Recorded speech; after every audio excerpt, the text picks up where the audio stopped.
what did you learn from that game, and what did Coach McHale told you as far as what you need to get done? Just being more of a pest on defense, and I think for me it's just finding a way to be effective every game and to be consistent. And I think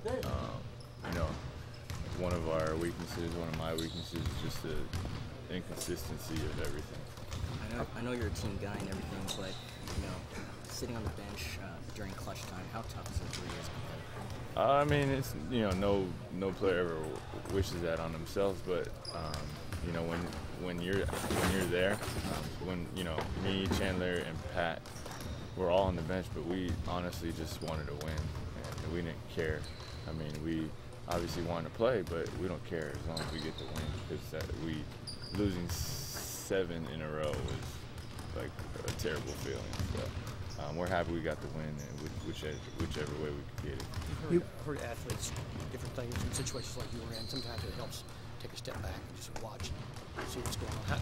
How much does that fit for you in that situation? Yeah, I think just like getting perspective too. Just sometimes we're in a grind of the season and we play so many games and we're just going. And sometimes take a step back.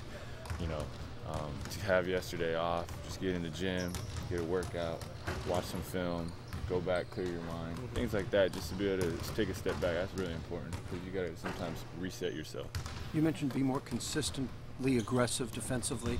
We think of being tentative as an offensive thing, as tentative with a shot or that kind of thing. 7-game losing streak, is that what happened? You start to get a little tentative defensively? Yeah, and then once you get tentative, then everyone starts to do it, and once everyone starts to do it, then you stop trusting your rotations and your help side and your weak side, and that's for us, that's what we kind of tried to rebuild in practice yesterday, was getting back to being in the spots that we're supposed to be at.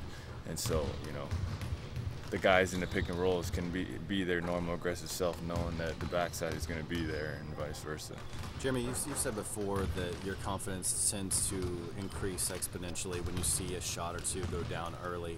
You're the point guard, and so obviously the focus is on getting other people involved, but do you think it's important too to make sure that you are aggressive from the outset, trying to get yourself going as well?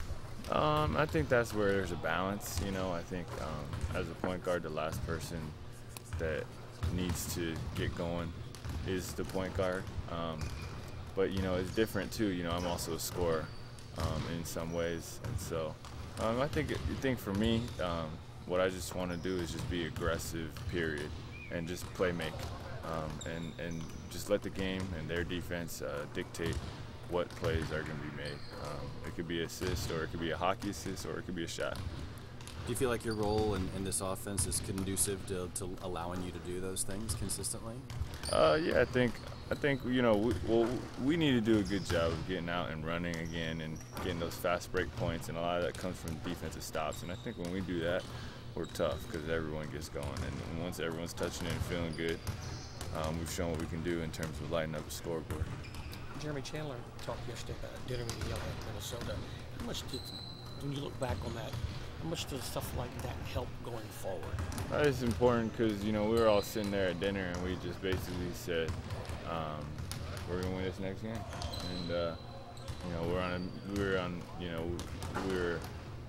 we had just lost 7 in a row, and spirits were down, and everyone just ended up going to get dinner together, and it was just nice to kind of have that atmosphere despite having the disappointments on the court. When you kind of air things out like that, how do you guys come up with a resolution? It's got to be tough with there's a lot of pride in it. You just got to play harder. We just got to play harder, trust each other more, and it's really cliche, but that's really what it is. I mean, we just need to keep playing hard, and the coach has been telling us if we keep playing this hard, we'll be all right, and it'll turn for us. And sometimes it's just a matter of that. It's like if you're a good shooter, you just gotta keep shooting. If you go through a slump, you gotta keep shooting until you get out, and you may go on this tear, and it could just change in one play, in one instant.